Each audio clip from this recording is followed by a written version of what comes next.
أما بعد لا نطيل.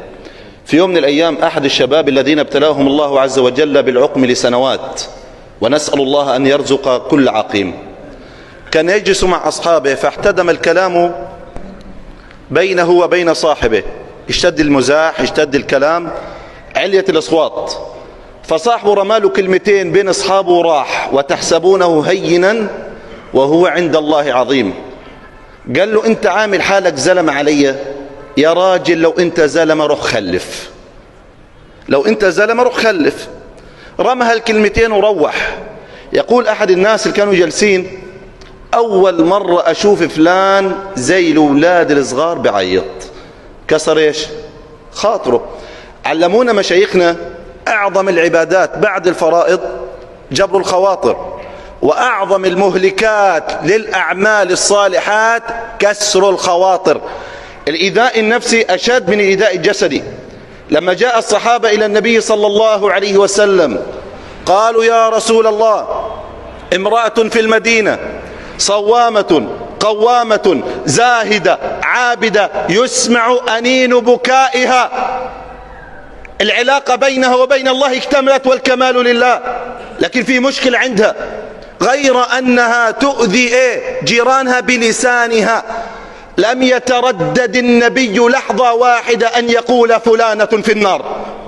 ما قال لعل صلاتها، لعل صيامها، لعل قرآنها، لعل رمضانها، أبدا قال فلانة في النار. أو نحن مؤاخذون بما نقول يا رسول الله؟ معقول ربنا يحاسبنا على كلماتنا وهمزاتنا ولمزاتنا والمزاح وكسر الخواطر؟ قال: ثكلتك أمك يا معاذ.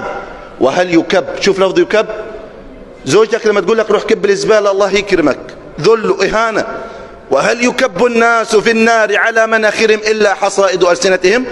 حتى الشهيد أعظم المنيات الشهادة.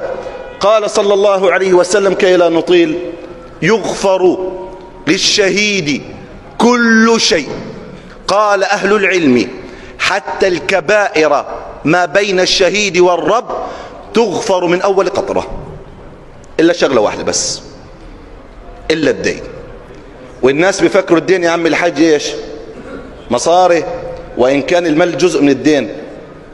أعراض الناس دين، القيل والقال دين، الهمز واللمز والغمز دين، كسر الخواطر دين، تطلع على ظهر فلان ترضي مسؤولك دين. يغفر الرب الكبائر للشهيد وتنزه ربنا أن يغفر كلمة واحدة. رحم الله ابن الجوزي حينما قال: كم أفسد اللسان من أعمال من؟ من أعمال الصالحين. في عندنا مصطلح للأسف طلع جديد بزماننا، كنا نسمع مصطلح الغيبة، لكن طلع الحمد لله رب العالمين مصطلح اسمه الغيبة الإسلامية. بتلاقي الشاب بيحكي عن فلان، بالأخير بيقول لك اللهم لا غيبة، أي تقبل كلامنا. واحد تاني بيتكلم عن فلان بيقول لك من باب الجرح والتعديل. تسأل فلان عن فلان بيقول لك فلان الله يستر عليه، الله يستر عليه يعني يشلت أمله. تحكي فلان كيف، بيقول لك فلان من زمان شاكك فيه. كم أفسد اللسان من أعمال الصالحين. أقول وبالله التوفيق. أنا عارف الكلام صعب، في رمضان الكل بيظبط علاقته مع ربه وهذا خير، لكن بخربها مع الناس. حذاري ثم حذاري ثم حذاري، وأنا أولكم عشان ما تقولش شديت.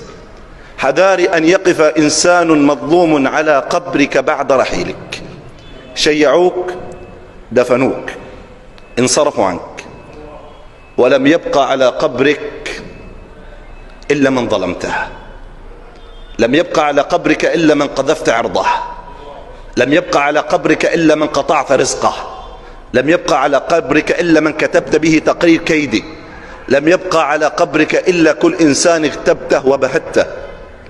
فيقول لك بلسان القلب المكسور: رغم أنك قد رحلت إلى الله قبلي، أشهد الله أنني لن أسامحك. والله ما أنا مسامحك على كل كلمة قلتها في ظهري، والله ما أنا مسامحك على قطع رزقي، والله ما أنا مسامحك على قذفك لعرضي، والله ما أنا مسامحك على تشويه سمعتي، والله ما أنا مسامحك على جعل الناس يضحكون علي ويعد، والله ما أنا مسامحك. إيش أخبار الصلاة؟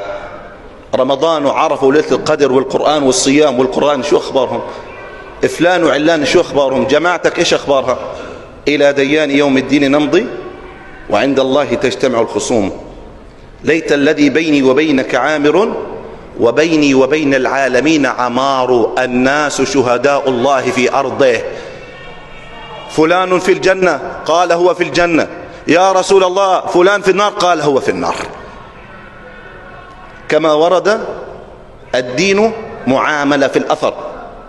احفظ لسانك يحفظ قلبك، فإذا ما حفظت قلبك قبلت صلاتك، قبلت عبادتك، شعرت بلذة الدين، بلذة الصيام، بلذة القرآن، لأنه لا يوجد في قلبك إلا الله عز وجل. واعلم كما تدين تدان، وكما أن لك لسان فإن للناس ألسن. وصل اللهم وسلم على رسول الله.